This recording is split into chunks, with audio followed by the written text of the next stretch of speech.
கர்த்தருடைய பரிசுத்த நாமம் மையப்படுவதாக. என் அன்பின் சொந்தங்களே, கிறிஸ்து இயேசுவின் இனிய நாமத்தினால் உங்களுக்கு என் வாழ்த்தலை கூறிக்கொள்கிறேன். இந்த வேளையிலே உங்களோடு பகிர்ந்து கொள்கிற நற்செய்தி, சுவிசேஷமாகிய நற்செய்தி. தேவன் நமக்கு கொடுத்திருக்கிற ஒரு பெரிதான கிருபையான வார்த்தை. அனைத்தும் அவருடையதே. நம் கண்களால் காண்கிறது, காதுகளால் கேட்கிறது, அனைத்துமே அவருடையது. அவருடையதாய் இருக்கிறபடியினால் அவர் ஒன்றும் அழிந்து போகாமல் நித்திய ராஜ்யத்தை சுதந்திரித்து கொள்ள வேண்டும் என்று மகா பெரிதான அன்பினால் அவர் உலகெங்கும் சுவிசேஷத்தை கொண்டு சேர்த்தார். ஏனென்றால் நாம் அவரால் உருவாக்கப்பட்டவர்கள். இந்த மண்ணான சரீரம் சுவாசிக்கிறது, பேசுகிறது, துதித்து பாடுகிறது என்றால் அவரால் உருவாக்கப்பட்டு அவர் ஜீவ சுவாத்தியை நமக்கு கொடுத்தபடியினால் நாம் அழிந்து போகக்கூடாது என்பதற்காக நம்ம அருமை ரட்சகர் நம் அருகிலே வந்து நமக்காக வெளிப்படுத்துகிற வார்த்தையை யோவான் எழுதின சுவிசேஷம் 18வது அதிகாரம் 20வது வசனத்திலே அவன் நம்மோடு பேசுகிறார். இயேசு அவனுக்கு பிரதியுத்தரமாக, நான் வெளியரங்கமாய் உரத்துடனே பேசினேன். ஜெப ஆலயங்களிலேயும் யூதர்கள் எல்லாரும் கூடி வருகிற தேவ ஆலயத்திலேயும் எப்பொழுதும் உபதேசித்தேன். அந்தரங்கத்திலே நான் ஒன்றும் பேசவில்லை. ஆமேன். நம் அருமை ரட்சகர் வெளிப்படையாக பேசுகிறவர். நீங்கள் என்னை வந்தால் சந்தோஷ சமாதானை காண்பீர்கள். நீங்கள் என்னை விட்டு விலகினால் அழிந்து போவீர்கள் என்று யாரிடத்திலே பேசினால் பாருங்கள். நான் உலகத்துடனே பேசினேன். இந்த உலகத்திலே யாரெல்லாம் பாடி துதி தொழுது கொண்டிருக்கிறார்களோ, அவரை தேடாமல் துதியாமல் சுயமான வாழ்க்கை வாழ்ந்து கொண்டிருக்க அனைவரிடத்திலும் அதுதான் பேசுதான். நான் உலகத்துடனே பேசினேன். ஜெப ஆலயங்களிலும் தேவ ஆலயத்திலையும் தேவாலயத்தில் யூதர்கள் எல்லாரும் கூடி வருகிற தேவ ஆலயத்திலும் எப்பொழுதும் உபதேசித்தேன். அந்தரங்கத்தில் நான் ஒன்றும் பேசவில்லை. உங்ககிட்ட முகமுகமாக நேரடியாக பேசினேன். யூதர்கள் கூடி வருகிற இடங்களிலும் தேவ ஆலயங்களிலும் நீங்கள் அழிந்து போகாமல் இருப்பதற்கு என்னை வாருங்கள், என் சத்தத்துக்கு செவி கொடுங்கள்.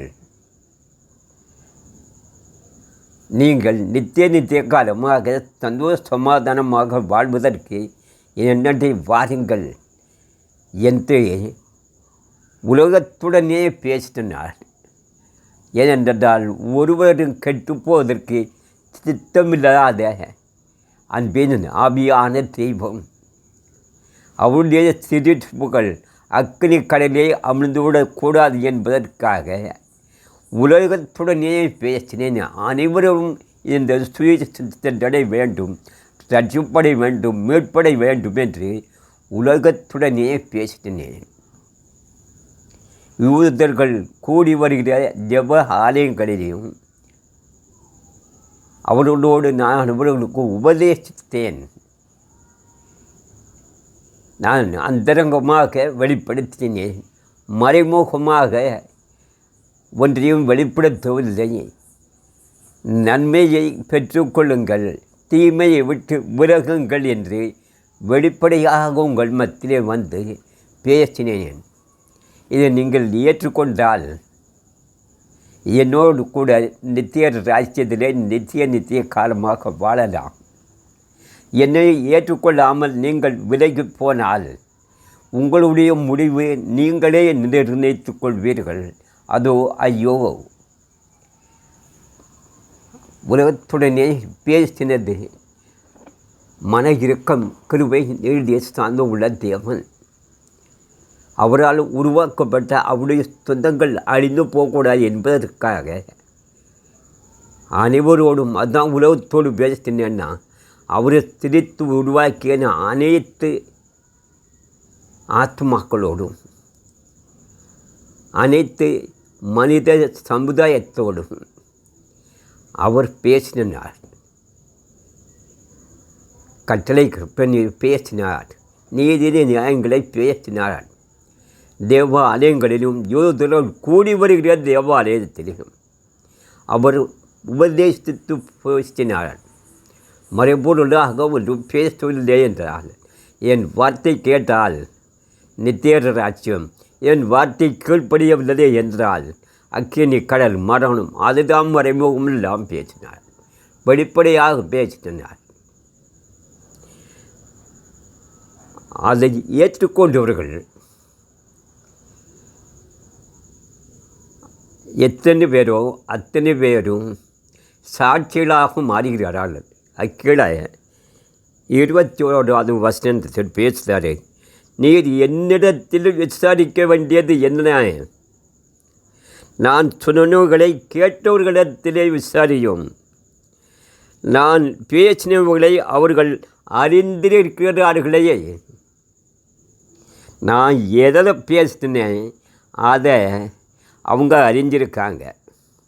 என் வார்த்தைக்கு செவி கொடுத்தால், என் சத்தத்துக்கு செவி கொடுத்து என் முழங்கால்களை முடங்கினார்கள். நீங்கள் சந்தோஷ சமாதானம் காண்பீர்கள் என்று அவர்களுக்கு நான் அவர்களுக்கு பேசியிருக்கிறேன். நீங்கள் என் வார்த்தைக்கு செவி கொடுக்காமல் விலகி போனால் நோயும் புனியும் கஷ்டம் கண்ணீர் அதையும் அவர்களோடு பேசியிருக்கிறேன். அதை ஏற்றுக்கொண்டு என் வார்த்தையை ஏற்றுக்கொண்டவர்கள் சந்தோஷ சமாதானமாக இருக்கிறார்கள். அதை ஏற்றுக்கொள்ளாதவர்கள் நோயிலும் புனியும் உபத்திரங்களில் இருக்கிறார்கள். அதாங்க சொல்லுதாரு. நான் சொன்னவர்களை கேட்டவர்களிடத்தில் விசாரியும், மனம் திரும்பி விசாரித்து ஏற்றுக்கொண்டவர்கள் அவர்கள் கேட்டவர்கள் அவர்களிடத்திலே போய் விசாரிக்கும். நான் பேசினவர்களை அவர்கள் அறிந்திருக்கிறார்கள். நான் அவங்கள்ட்ட என்ன பேசினேன்? என் கட்டளை கிருப்பன் கீழ்ப்படிந்து மனத்தாழ்மையாய் என் சமூகத்தை காத்திருங்கள். நீங்கள் சந்தோஷ சமாதானம் காண்பீர்கள். உங்கள் தேவைகள் சந்திக்கப்படும். உங்கள் பசி பணி நோய் நொடி வேலைக்கு சமானமாக வாழ்வீர்கள் என்று நான் பேசின இடத்திலே அதை ஏற்றுக்கொண்டு எனக்கு முன்பாக தலைகளை தாழ்த்தின இடத்திலே நீங்கள் போய் கேளுங்கள். என் அன்பு சொந்தங்களே, நாமும் அநேகருக்கு சாட்சியாக மாறுவோம். பிறருக்கு அவரிடத்திலே நாங்கள் கேட்டபடியினாலும் வார்த்தைக்கு ஒப்பு கொடுத்தபடியினால் எப்பொழுது நாங்கள் சந்தோஷமான பாத்திரமாக வாழ்ந்து கொண்டிருக்கிறோம். நீங்களும் எங்களிடத்திலே வாருங்கள் என்று அவர்களுக்கு சாட்சியை பகிர்வோம். அதான் நான் எதை அவர்களுக்கு பேசினோ அவரை கேட்டவர்கள் இப்போது அவங்க எப்படி இருக்காங்கன்ட்டு அவங்ககிட்ட போய் கேளுங்க. அதுதான் நம்முடைய சாட்சி, நம் வாழ்க்கை முறை. தேவனுக்கு முன்பாக நம்மளை ஒப்பு கொடுத்தபடியினால் நான் எப்படி வாழ்ந்து கொண்டு இருக்கும் என்பதை அறியாத ஜனங்களுக்கு, வார்த்தையை செய்ய கொடுக்காத ஜனங்களுக்கு நாம் வெளிப்படுத்துவோம். அவரே அனைத்துமானவர், அனைத்தும் அவருடையது. அழிந்து போகாமலே அவர் உலகத்தோடு அனைவரும் மத்தியில் வந்து பேசிய அன்போடு தெய்வம். அந்த தெய்வத்தை அவர் வார்த்தையை நாம் ஏற்றுக்கொள்வோம். அநேகருக்கு சாட்சியாக நம்மை வெளிப்படுத்துவோம். தேவன் நம்மோடு இருந்து வழி நடத்தி அவர் வருகிற வழியிலே அழைத்துச் செல்லும் திட்டமுள்ளவராக இருக்கிறார். ஆமீன், ஆமீன்.